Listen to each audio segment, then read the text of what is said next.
Добрый день, меня зовут Кулаков Константин, я врач ветеринарной клиники «В добрые руки». Сегодня мы поговорим о достаточно часто встречающемся заболевании костей у молодых животных, собственно говоря, и кошечек, и собак, связанным с кормлением. Называется оно вторичный пищевой гиперпаратиреоидизм, проще говоря, ювенальная остеодистрофия. Данное заболевание выражается в нарушении и снижении минерализации костной ткани. Наблюдается это заболевание у молодых животных, в данном случае котят и щенков, начиная от 3 до 8 месяцев. Особенно выражается в период смены зубов, когда нужен кальций, и у крупных животных, быстрорастущих, чаще всего это мейн-куны. Причинами чаще всего служит рацион с повышенным содержанием фосфора и с пониженным кальцием. Это, соответственно, мясо, печень, субпродукты. Мясо содержит мало кальция и много фосфора. Допустим, 1 к 10 приблизительно. Такой рацион, если постоянно кормить молодое животное, приводит к временной гипокальциемии, то есть снижению кальция в организме, что, соответственно, приводит к работе паращитовидных желез. Они начинают вырабатывать гормон, который участвует в обмене кальция в организме. И так как из рациона кальций почти не поступает, то организму приходится его брать из костей. Соответственно, он просто вымывается из костной ткани. Так как костная ткань растет и с этим медленно, то вымывание кальция происходит достаточно быстро.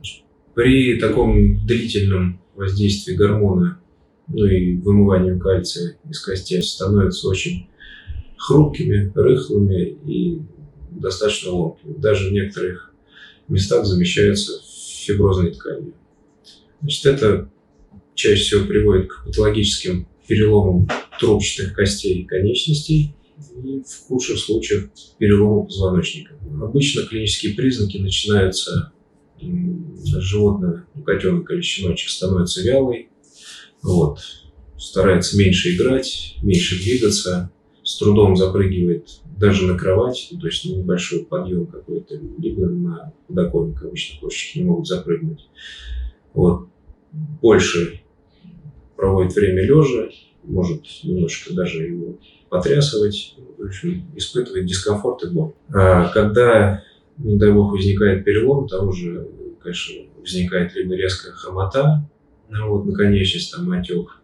Если возникает перелом позвоночника, то там уже парез конечности.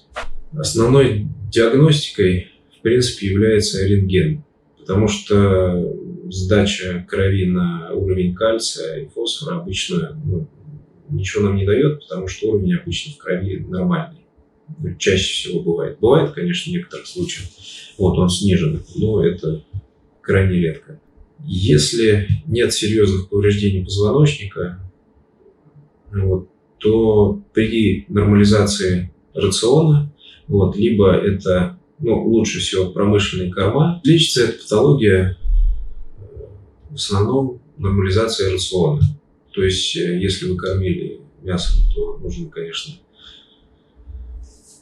убрать его из рациона и, вообще в идеале перейти на полноценный сбалансированный рацион из кормов. Это прям самый лучший вариант. В принципе, через месяц, через 2, в зависимости от того, насколько выражена патология, есть ли переломы уже, через месяц, через 2 все это, в принципе, проходит, нормализуется. Но единственное, могут быть, конечно, обратимые и необратимые изменения из-за нарушения роста костей, нарушения, собственно говоря, зон роста, они могут немножко неправильно развиваться. Оссификация может возникнуть в зонах роста. И если есть травма позвоночника, то это, конечно, длительное, уже такое восстановительное лечение. Кроме подбора промышленных кормов, всегда можно прийти на консультацию к диетологу, Вот, соответственно, он подберет, если у вас нет желания кормить промышленным кормом, он подберет, соответственно, рацион из домашнего питания. Ну, с добавлением там, витаминов и всех продуктов в правильных пропорциях.